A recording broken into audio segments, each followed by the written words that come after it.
et le professeur Cédric Barré va évoquer la problématique conjointe des Chiari, syringomyélie et déformation.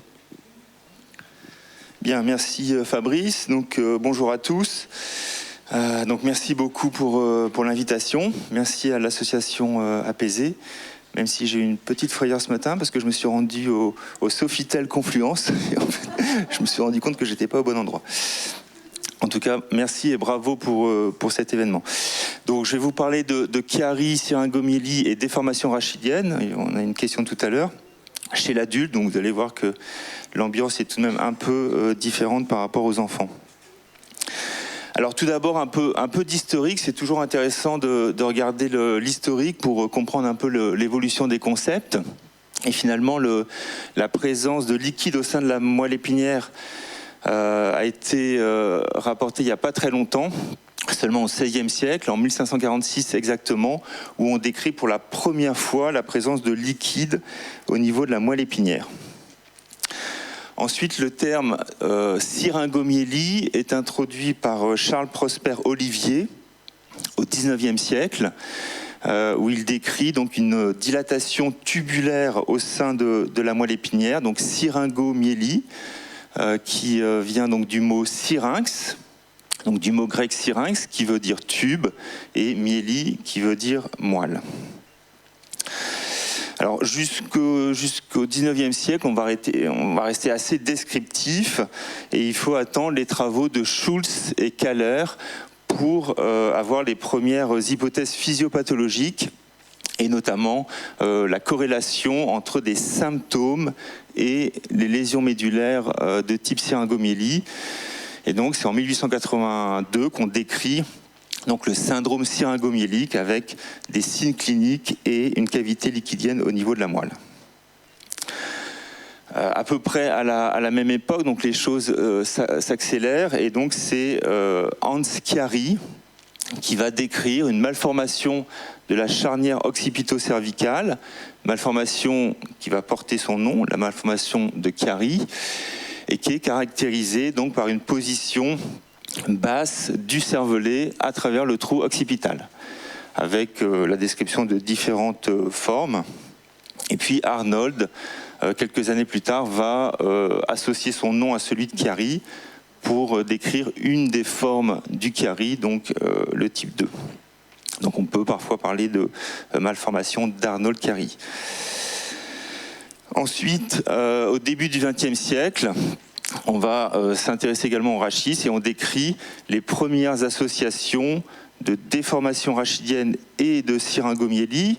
On a une question tout à l'heure sur l'association de scoliose et syringomyélie, et donc c'est Kleinberg en 1933 qui rapporte les premiers cas. Donc vous avez ici les illustrations originales.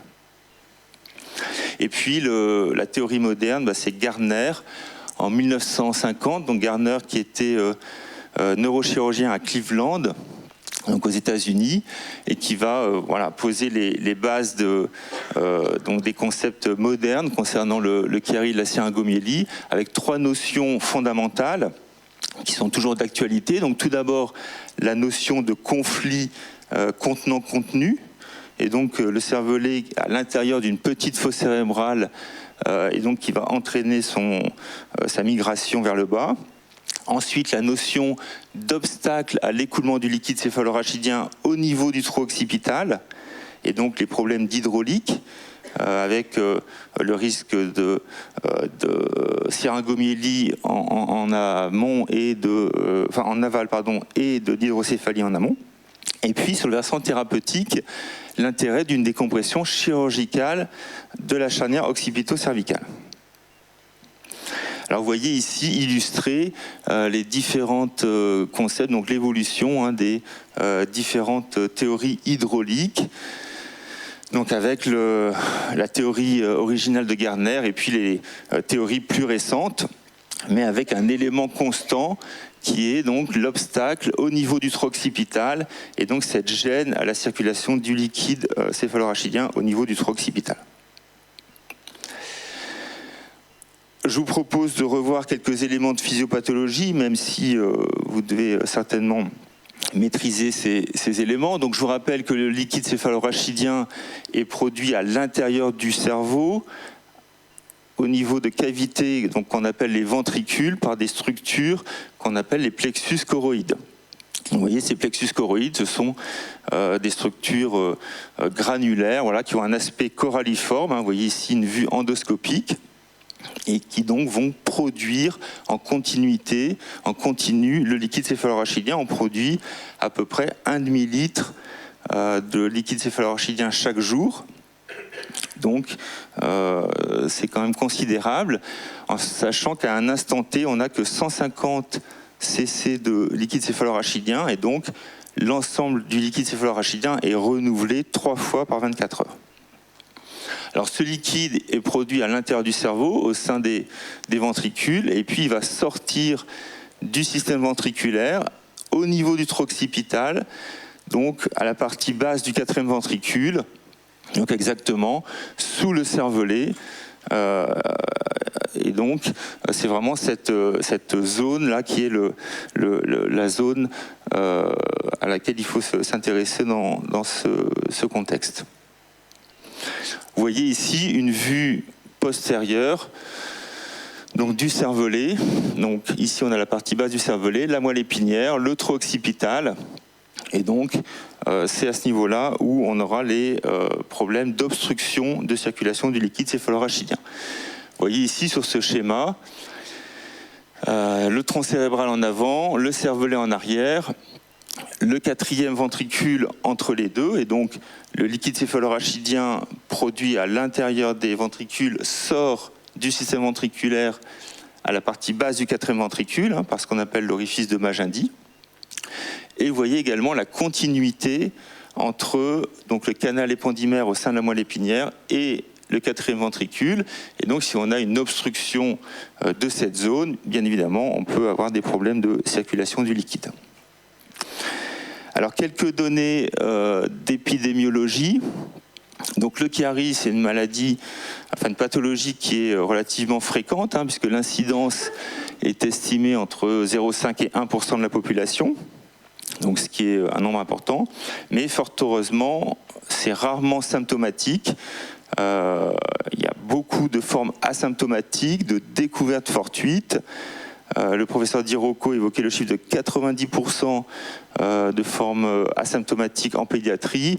Bon, chez l'adulte, on est plutôt sur 70% de formes asymptomatiques, mais ça, c'est un point important. La syringomyélie est beaucoup plus rare, seulement 9 cas pour 100 000 habitants. La syringomyélie peut être associée à une scoliose, dans 30% des cas, et est fréquemment associée à un Chiari, dans 80 à 90% des cas. Donc, devant une syringomyélie, bien sûr, la première chose à faire, c'est de regarder s'il n'y a pas un Chiari. Et puis, pour ce qui est des scolioses, on sait qu'on a à peu près une syringomyélie dans 1 à 4% des cas. Donc, c'est tout de même assez rare. Et ce chiffre qui peut monter à 20% en cas de scoliose infantile. Donc, on reviendra sur la notion de scoliose à risque. Mais dès qu'on a une scoliose atypique, il faudra effectivement pousser un peu plus loin les investigations, et notamment rechercher syringomyélie Chiari. Alors, on passe au Chiari. Donc le Chiari, voilà, c'est une histoire de conflit contenant-contenu. C'est pas une anomalie du système nerveux, en tout cas pour le Chiari de type 1 chez l'adulte. C'est une petite fosse cérébrale postérieure qui va donc entraîner une descente d'une partie du cervelet, donc ce qui est représenté ici sur le schéma, avec une position basse des amygdales cérébelleuses. Donc les amygdales, on en parlait, les amygdales, c'est la partie inférieure, la partie tout en bas du cervelet. Donc c'est la partie qui descend la première dans le trou occipital. Alors cette descente du cervelet donc, va avoir 2 conséquences potentielles. Donc vous voyez ici la configuration normale, ici le Chiari. Donc tout d'abord, vous pouvez avoir une compression de la jonction bulbomédulaire, heureusement rarement observée. Et ensuite, vous pouvez avoir une gêne à la circulation du liquide céphalorachidien, avec donc un risque d'hydrocéphalie en amont et un risque de syringomyélie en aval. Alors il y a certains papiers qui sont intéressés à analyser, à mesurer donc le volume, la taille du cervelet, de la fosse cérébrale postérieure et les conséquences sur la circulation du liquide céphalorachidien. Donc vous voyez ici une étude récente, donc c'était une analyse volumétrique en IRM, donc qui mesure en 3D donc les différentes structures au niveau de la fosse cérébrale postérieure, les différentes dimensions. Et puis la circulation du flux, et donc il trouve une corrélation entre les réductions de volume de la fosse cérébrale postérieure et les perturbations du liquide céphalorachidien.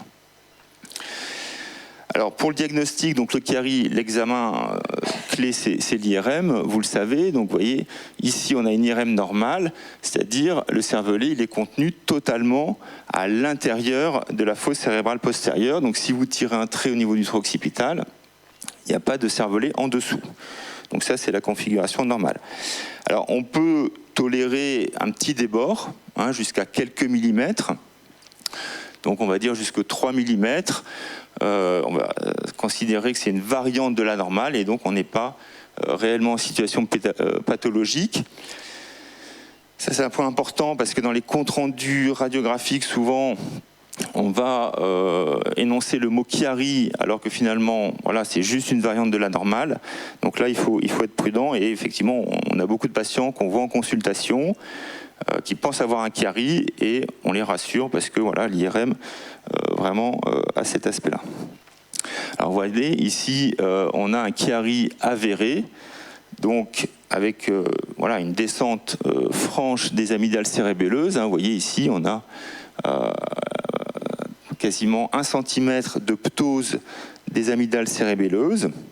Et puis vous avez un aspect aussi assez caractéristique des amygdales qui ne sont plus arrondies, mais qui vont avoir cet aspect un peu pointu, effilé, triangulaire. Donc ça, c'est assez caractéristique du Chiari.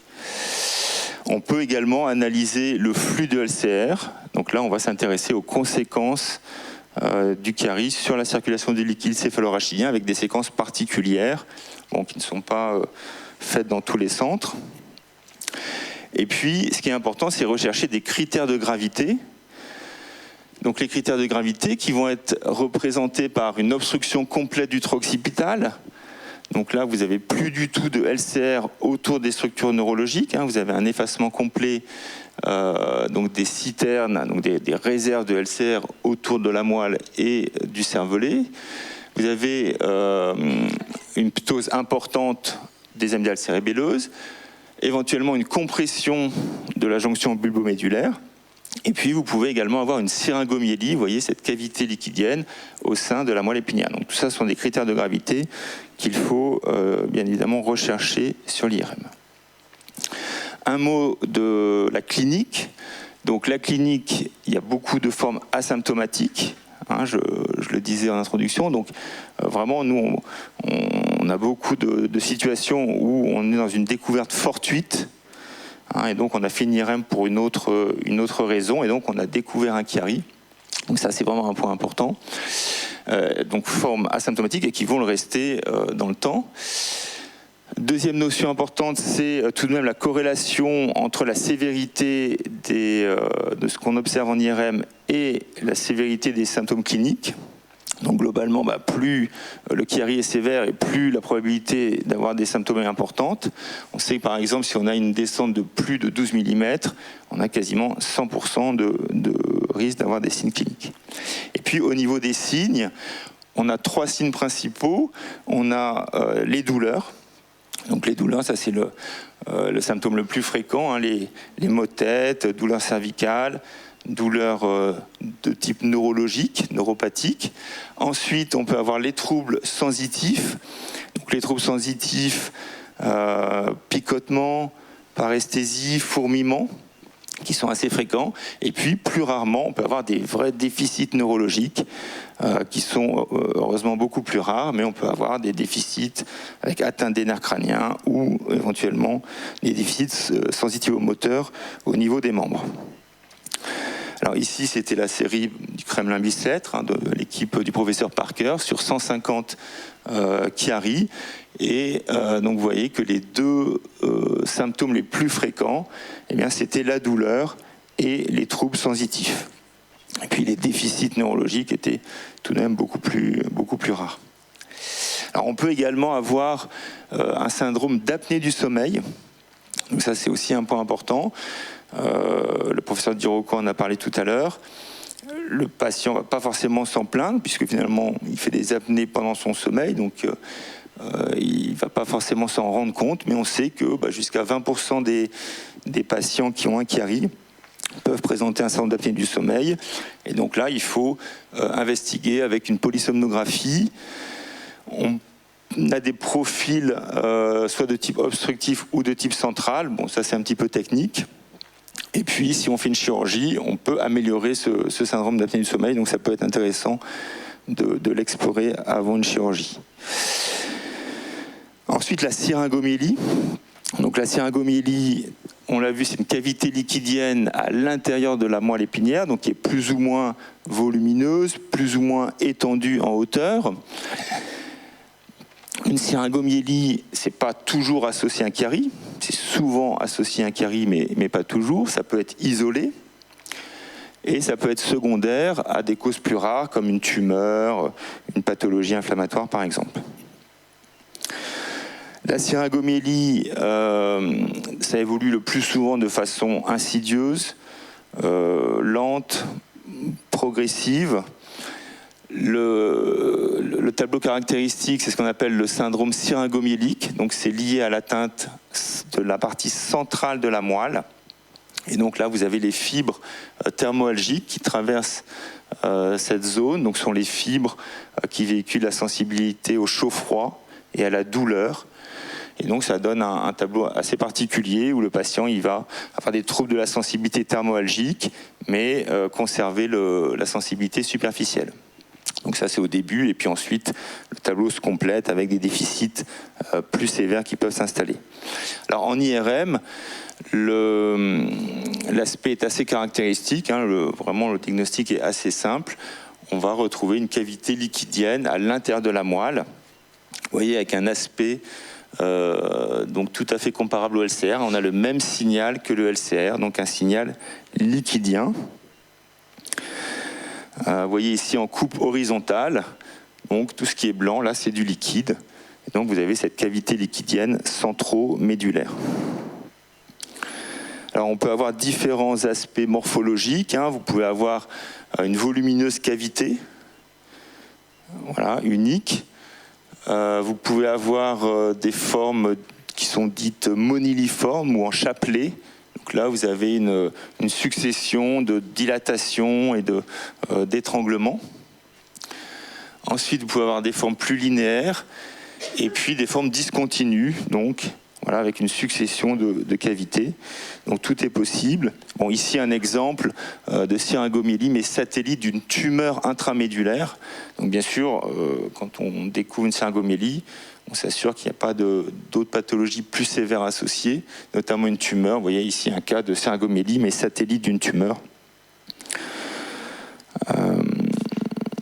Rare, heureusement. Ensuite, la syringomélie peut également être associée à une scoliose. Vous voyez ici un exemple. Ici un exemple encore plus net avec donc cette patiente qui présentait une scoliose thoracolombaire et une cavité syringomélique au niveau médulaire. Donc la règle, c'est que devant une syringomélie, on va examiner le rachis cliniquement au minimum et souvent par des explorations radiographiques, donc des clichés de colonne totale pour analyser l'ensemble de la colonne vertébrale et puis également l'ensemble de la moelle épinière. Alors ensuite le traitement, donc le traitement du chiari, donc la chirurgie. On peut préciser qu'il n'y a pas de place pour les traitements orthopédiques. Il n'y a pas d'intérêt à mettre en place de collier cervical. Ou voilà. Donc c'est soit un suivi, une surveillance, soit la chirurgie. Mais voilà, il n'y a pas vraiment d'autres options. La chirurgie, donc l'indication, c'est un peu du cas par cas, on le disait tout à l'heure, c'est jamais blanc ou noir. Donc ça dépend de la sévérité des symptômes, leur ancienneté, les données IRM aussi, la sévérité des lésions en IRM. Le principe, c'est la décompression de la charnière occipito-cervicale avec l'idée donc de rétablir la circulation du liquide céphalorachidien. Et donc c'est une décompression ostéodurale. Donc ça c'est chez l'adulte, c'est-à-dire on fait une décompression osseuse et durale avec une plastie durale, alors que chez l'enfant, on peut se limiter à la décompression osseuse, comme le disait le professeur Di Rocco. Donc quelques détails sur la technique. Donc le patient est installé en décubitus ventral. On va exposer la partie arrière ici. J'ai quelques vues intraopératoires. Bon, vous pouvez fermer les yeux pour les âmes sensibles. Donc en fait on va exposer la partie arrière ici du crâne et des premières vertèbres cervicales. Vous voyez, ensuite on va avec des petites fraises, des petits rongeurs, resséquer la partie basse de l'occiput. Donc ça c'est la décompression osseuse. Donc pour bien décomprimer la partie osseuse. Et puis ensuite, on va réaliser la décompression durale. Et donc pour ça, on va ouvrir la durmère, c'est-à-dire l'enveloppe autour de la moelle et du cervelet. On peut, dans certains cas, réaliser un geste de libération au niveau du quatrième ventricule, pour les cas les plus sévères, ou si on suspecte une obstruction de l'orifice de Magendie. Et puis, on va ensuite réaliser une plastie durale. Vous voyez, quand on parle de plastie durale, en fait, c'est ça, c'est-à-dire on fait un patch au niveau de la durmère pour avoir cet effet d'expansion, donc de décompression au niveau de la charnière. Donc voilà pour la chirurgie. C'est une technique qui est documentée dans la littérature, qui est assez consensuelle. Donc ici, les recommandations de la Fédération mondiale de neurochirurgie, la WFNS, publiée en 2025. Et donc, ils recommandent la décompression osseuse avec duroplastie pour les adultes et la décompression osseuse simple pour la pédiatrie. Donc voilà, ça c'est ce qui est actuellement consensuel dans la littérature. Quelques exemples, vous voyez ici, une patiente de 42 ans qui avait un Chiari avec une syringomyélie. Et vous voyez, la décompression au niveau du tronc occipital permet de régler, en tout cas de réduire la syringomyélie. Là, on n'est pas intervenu au niveau de la syringomyélie, on a simplement ouvert le trou occipital.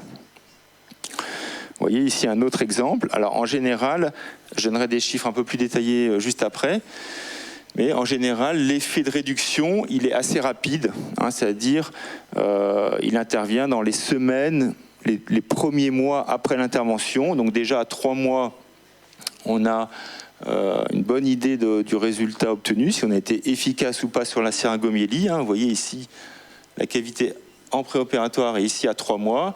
Et puis jusqu'à 1 an, ça peut encore progresser un peu. Et globalement, à 1 an, on n'a plus trop d'évolution. Vous voyez ici un autre cas où on a donc ici l'IRM à 1 an avec la réduction de la cavité et finalement plus trop d'évolution à 2 ans. Donc, globalement, à 1 an, on peut considérer qu'on a obtenu le résultat. Donc nous, on s'était intéressé à l'efficacité de la chirurgie de décompression sur la syringomyélie. Et donc on avait publié cet article avec une analyse volumétrique de la cavité en IRM avec un logiciel dédié, donc en pré- et post-opératoire. Et donc voilà les chiffres qu'on avait observés. Donc globalement, on avait une réduction de la cavité syringomyélique dans plus de 90% des cas. Donc 9 fois sur 10, la chirurgie de décompression est efficace sur la syringomyélie. Et on avait une réduction de plus de 50% de volume pour un patient sur 2. Donc la réduction, elle n'était pas forcément massive. On peut avoir des réductions partielles, mais on a quand même une réduction de plus de 50% pour un patient sur 2. Et malheureusement, la chirurgie n'avait pas été efficace pour 7% des patients, donc un peu moins d'un patient sur 10, où malgré la chirurgie, il y avait persistance de la syringomyélie. Voilà, donc je ne vais pas trop rentrer dans les détails, mais bon, plus la cavité était volumineuse et étendue avant la chirurgie, et plus il risquait de persister une cavité après l'intervention. Et donc ici, les résultats cliniques. Donc globalement, on avait également des bons résultats sur les symptômes. Donc dans 90% des cas, les patients étaient stabilisés ou améliorés. Voilà, et puis les chiffres étaient concordants avec l'équipe du KB. Donc ici, c'était les chiffres sur l'évolution de la cavité syringomyélique après chirurgie, donc l'équipe du professeur Parker, et vous voyez 90% de disparition ou réduction de la cavité syringomyélique après chirurgie. Alors en cas d'échec, on peut discuter un drainage direct de la cavité syringomyélique, donc ça c'est vraiment en deuxième intention. C'est pas quelque chose qu'on fait en première intention, mais si voilà, le patient reste symptomatique, on a une cavité qui persiste ou qui continue à évoluer, on peut aller drainer directement la cavité syringomyélique avec différentes techniques. Et pour terminer, un mot du lien entre syringomyélie, carie et scoliose, avec la notion de scoliose à risque. Donc, il y a un certain nombre de scolioses qui vont donc devoir nécessiter d'investir un peu plus la moelle, et notamment réaliser une IRM. Ce sont toutes les scolioses qui vont être atypiques, c'est-à-dire les scolioses précoces, les scolioses donc précoces, c'est-à-dire avant l'âge de 10 ans, les scolioses qui sont disharmonieuses, donc qui vont être angulaires, les doubles, triples courbures, les scolioses thoraciques gauche, voilà, les scolioses qui évoluent rapidement. On sait qu'une scoliose, c'est 1-2 degrés par an, donc si on est à 4-5 degrés d'accroissement par an, il faut se méfier. Bien évidemment, s'il y a des anomalies à l'examen clinique et à l'examen neurologique en particulier. Donc toutes ces situations nécessitent une exploration de la moelle épinière. Et donc lorsqu'on a une association scoliose, carie ou syringomyélie, voilà, on discute la séquence thérapeutique. Est-ce qu'on peut traiter la scoliose? Est-ce qu'il faut traiter le carie d'abord? Donc le professeur Di Rocco en parlait tout à l'heure. Il n'y a pas un haut niveau de preuve dans la littérature, mais la plupart des experts recommandent tout de même de régler le problème des anomalies neurologiques avant de traiter la déformation rachidienne, pour deux raisons. Tout d'abord, après la chirurgie de la scoliose, on risque d'être gêné pour aller drainer une cavité syringomélique, puisqu'on a des tiges, on a du matériel, on a une greffe osseuse, donc ça peut être un obstacle pour accéder au canal rachidien. Et puis, lors de la correction de la scoliose, on va tout de même tracter sur la moelle, et donc si on a une moelle en souffrance à l'intérieur du canal rachidien, on peut avoir une aggravation neurologique. Et donc, en cas d'association, on va préconiser d'abord d'aller traiter le problème neurologique. Donc, vous voyez ici un exemple, une patiente avec une scoliose sévère, une syringomyélie, je crois qu'elle avait aussi une moelle attachée. Et donc, vous voyez, on a drainé en premier la syringomyélie. Elle n'avait pas vraiment de carie, avec une bonne efficacité sur la cavité. Et ensuite, dans un deuxième temps, on a corrigé donc la déformation rachidienne, donc la scoliose. Voilà, donc c'est en général ce qui est plutôt recommandé actuellement, mais voilà, il n'y a pas non plus des niveaux de preuve très forts dans la littérature. Merci à vous.